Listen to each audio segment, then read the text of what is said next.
Awesome. Okay, so we are ready to go here, folks. Tonight we're going to be talking about levels and grids. So in the grand scheme of things, when you are creating a project in Revit, the number one thing that you do is you create the levels for your project. Number one thing, before you do anything else. So typically what you'll do is you'll find one of your elevation views in the project browser, and you can either double click one of them, or you can go down and click one of the little triangles on one of your elevation markers in the drawing. So here, if I double click it, it does the same thing as opening up the south elevation in the browser by double clicking on it. So it works both ways. Now, like we mentioned last week, one of the most important things that you need to know about Revit is that everything you build in your project, all the 3D stuff, lives on these levels. These levels are super important. And you want to be judicious in how many levels you create. Now, the level tab is on the architecture tab. And again, pay attention to Revit's interface. Here on the options bar, immediately above the drawing area, you can see that there is a plan view checkbox. Now, let me show you what not to do first of all. Let's say that in your first floor, you've got a bulkhead at 7 feet that's going to run around the room. So you could add a level and put one in on your first floor. And here I'm just going to give it a name. So this level here isn't so much about making a plan of it as just having sort of a reference height for my ceiling. So this is wrong. You don't need to do stuff like this. Later on in the course, you can see how you can make your ceiling, associated with your first floor. So there's no need to put in these extra levels.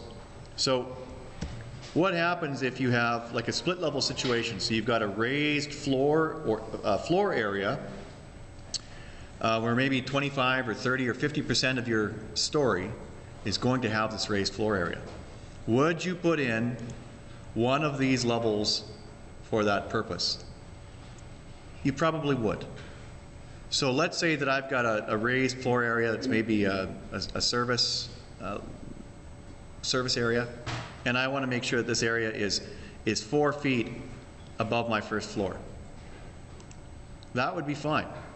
Now you'll notice that if the plan view box is checked, it actually adds another level in the project browser.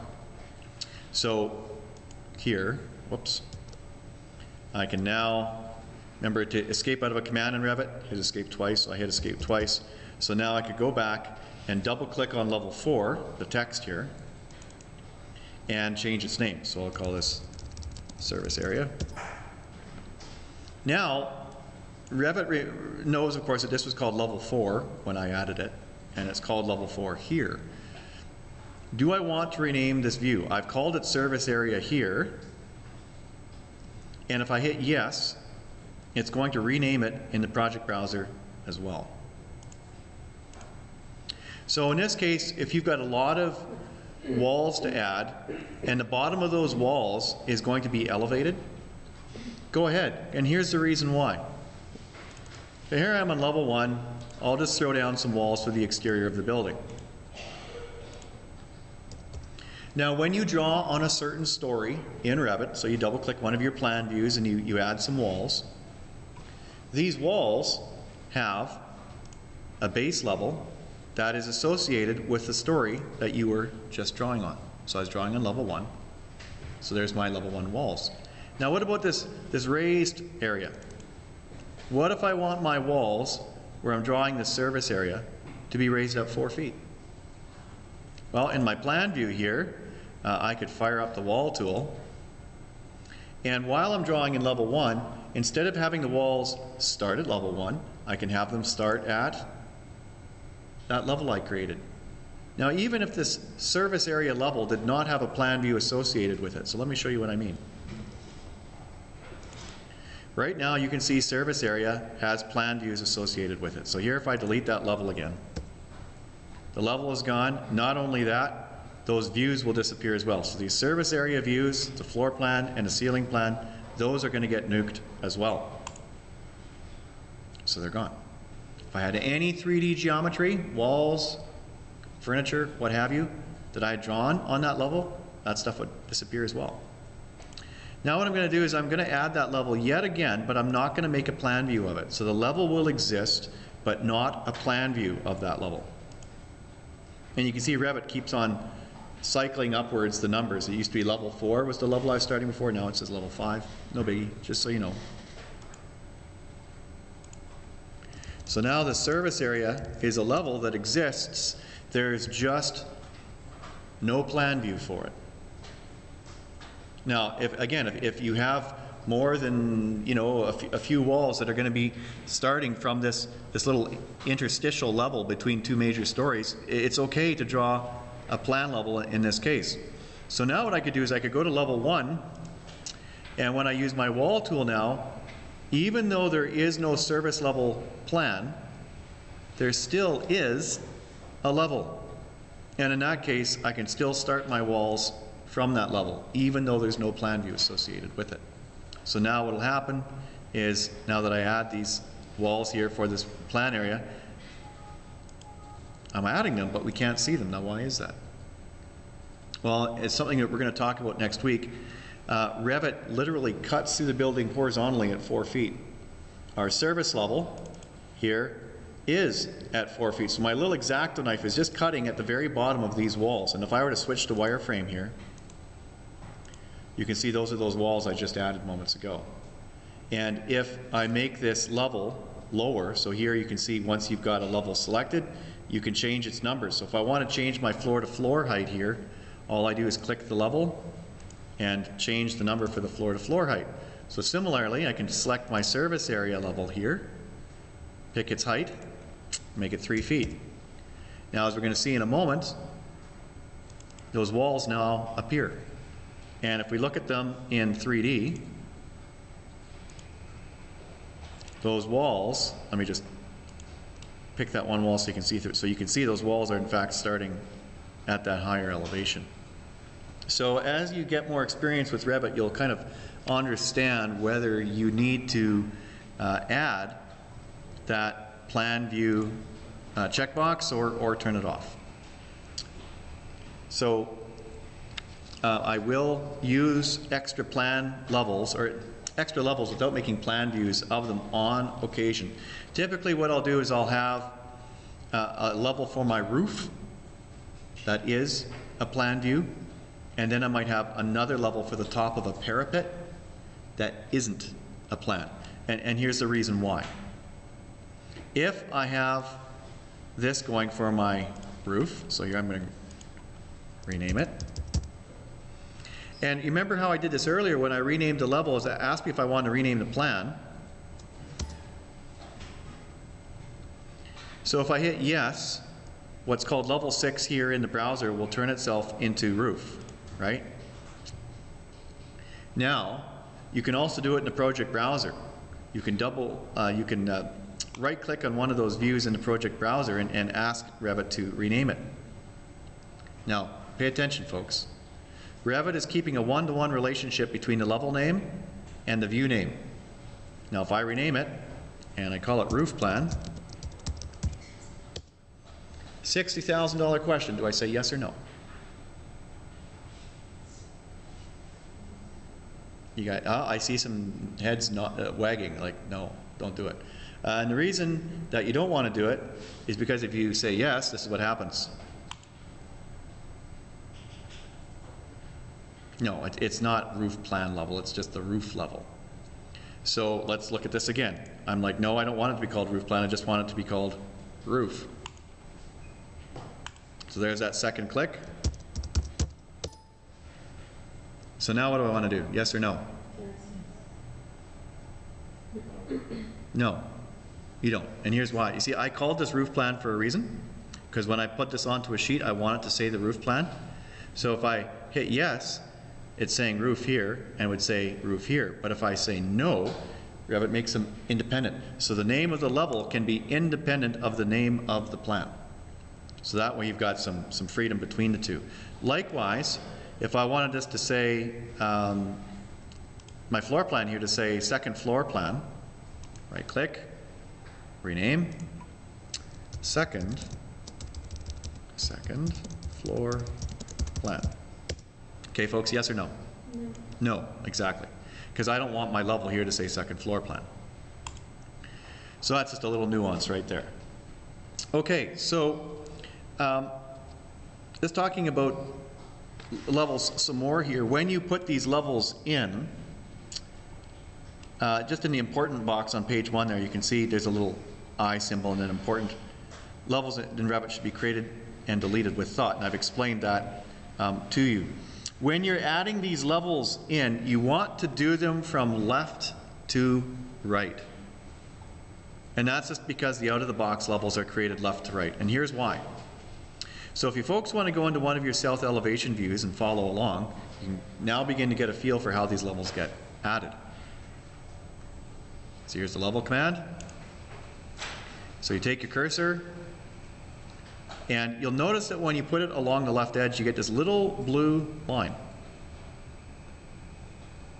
So then you work your way over to the right-hand side and do your second click when again you see that dashed blue line. Now why is this?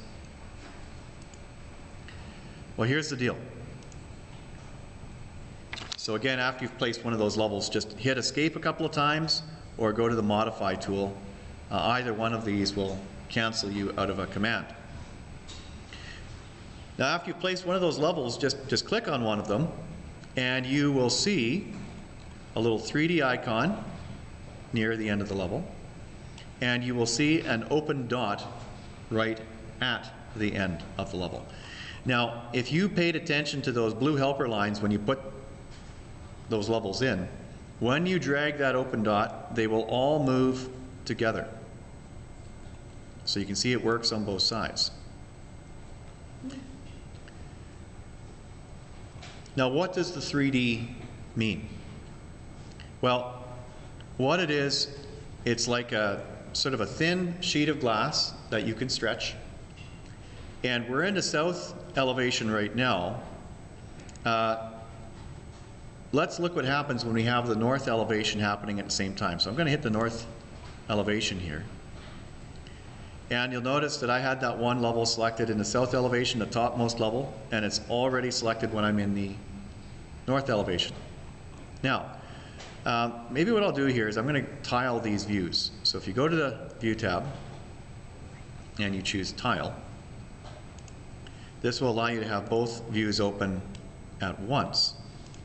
Now, this really nicely illustrates what the 3D mode does. So here in this one elevation, I'm going to grab the 3D endpoint on the left-hand side and drag it to the left. Watch what happens to the right-hand side here in the other elevation view.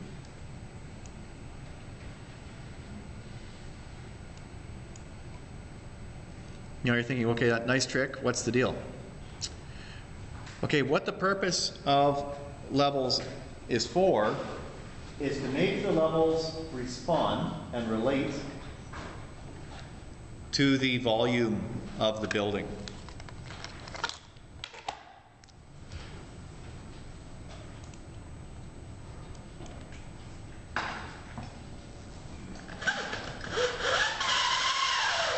So if you have an L-shaped building, and I'll draw it quite simplistically here.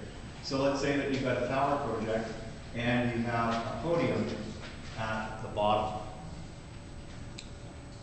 With these 3D extents of your levels, you can define a series of stories whose 3D endpoints are dragged to relate to the volume of the building at that location. So when I mean the volume, I mean sort of that volumetric concept. So here on the tower, I can make levels that relate just to the location for the tower. And all of these, we're talking here, 3D endpoints. The significance of having your levels stop is this. if I cut a section through my podium, looking in this direction, I will only see the levels of my podium here. If I cut a section through the building in this location, then I will see all the levels that the section cuts through. There's no point in this section displaying the levels that relate to the tower. So that's the purpose of 3D levels. The other reason is that if for whatever reason the building happened to get smaller, so let's say that the client's budget dictated that the podium stop at a distance closer to the tower, well then you could 3D stretch all of your levels over, so now they only relate to that reduced size of the building. So that's the purpose behind those 3D endpoints.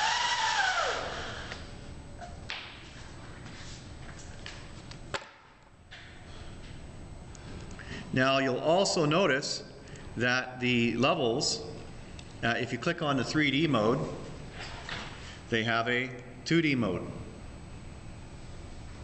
And you'll find this at either end of the level. 3D, you can switch it, now it's 2D. And now you can switch it back to 3D mode. So what that means, if you switch a level to 2D mode, it means you're dragging it graphically, but you are not changing the 3D endpoint of that level. Now the reason you might want to do this is that let's say that you've got a whole stack of dimensions in here and your 3D levels are so close to the building that you need to move them out so that you can get some more dimensions in there. On the other side, you might want to take one of your levels and switch it to 2D mode so that you can make a little bit more room for annotations on one side of the building. Now you folks will notice, because these both were in 2D mode when I started it, Revit moved them together. And if you want to switch a level back to 3D mode, you bring it back to where it started, and Revit automatically switches it back into 3D mode, the one that you dragged. Now this one here I have to manually move it backwards. Now you'll notice that when I bring them all back together, Revit shows this little padlock icon, which I can unlock. So now in 3D mode, I can drag this level's 3D endpoint independently of the others. So now if I grab these ones, they move all together until I unlock it, and now I can move it independently. But if I take this level and make its 3D endpoint align with this one, now these two will lock up. There's the little helper there.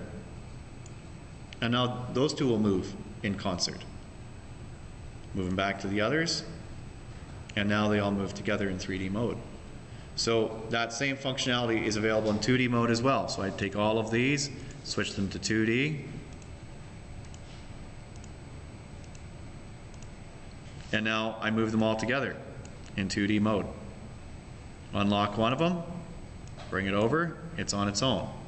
Grab the next one, unless I unlock it, it moves with the others, but if I unlock it, it moves on its own until I line it with one of the other ones that is also in 2D mode, and then those two lock up and you can move them together. So 2D mode is meant to deal with those situations when you need to take one of your levels or grids and move it around to deal with extra annotations that are taking up space in the view. Now, on your levels, you will also see a little squiggle, tiny little squiggle right at the end. What this does, if you've got two levels that are really close by to each other, they're kind of on top of each other, you want to separate them. You hit the little squiggle, and now you've got these extra dots that you can use to separate them. And these dots give you controls so you can sort of adjust the angle between where the level actually is and the last little segment of it that's around the name of the level itself. So this only affects this view. I'm in the north elevation right now. If I went to the south elevation, you can see that this other side is not affected. So there's that little squiggle that you can see here. If these drag handles here, if you move them so that they're parallel, Revit gets rid of them. Hit the squiggle again, and away you go. Now you can adjust their the offset between them. Okay, so that's 2D and 3D mode. Like I said, the most important thing you do at the beginning of the project is create the levels. Create the levels before you create the grids. So don't start creating your grids until you have finished creating the levels. And the reason for this is that if you add extra levels afterwards, your grids won't go up high enough. So let me illustrate. So here if I add some grids, so there's your level command, and you can see the level command does not work in plan, only works in elevation or section views. And there's your grid command. So if I add a couple of grids here, Revit makes their height. Now right now we're just talking about plans, so we're kind of talking X, Y here. But if you look at that grid line, remember Revit extends that 3D sheet of glass, that infinitely thin sheet of glass, upwards as well throughout the entire height of the project. So if I now go back to my south elevation, you folks can see those grids appear a few feet above the highest level. So if I go back now and add some more levels, this level does not see, this level will not see these grids. And that is because the grid's 3D endpoint doesn't get high enough to see this level. So sure enough, if I go up to this level I just created, no grids. Now if I select that grid now and drag it up, go back and look at the level again, and there they are. Now, under the category of horrible things to do to your colleagues, you can actually select all of your levels and move them sideways. Now I'm showing this to you because it will inevitably happen that one day you're going to come in and you're going to see your project and someone has inadvertently, and I actually don't know how this happens. I personally believe that there is a specific demon that roams the planet and does this.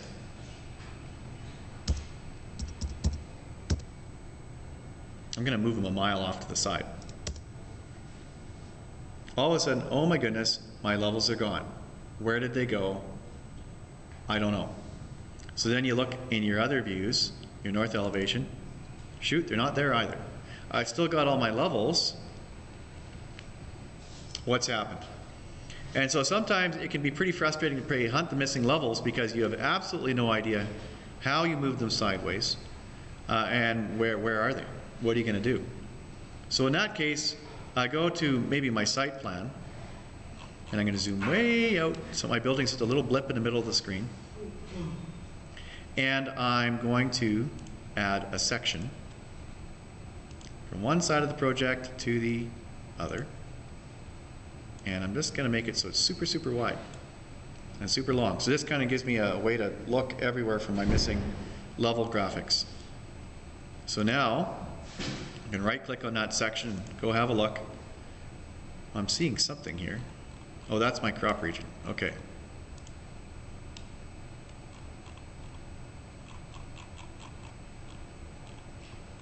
There's my building, so I can see the building now.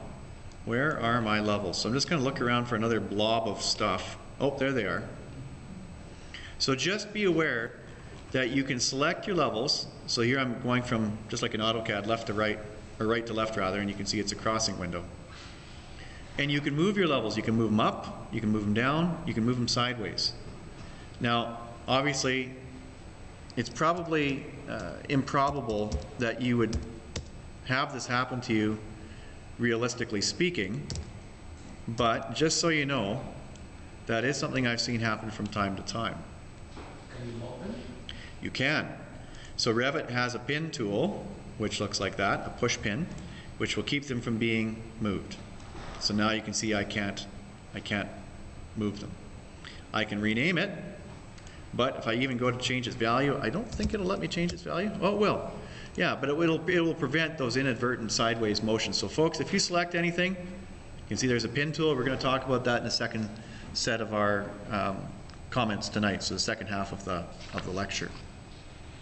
Now, for changing your floor-to-floor heights, if your building changes its height, from one story to the next, obviously you can click on one of these levels, click on it once, click on it twice, there's the value, and I can put in a value that I want. Now, what happens if your floor-to-floor height changes, say, between the first and second floor? So what happens if we need an extra 2 feet of height?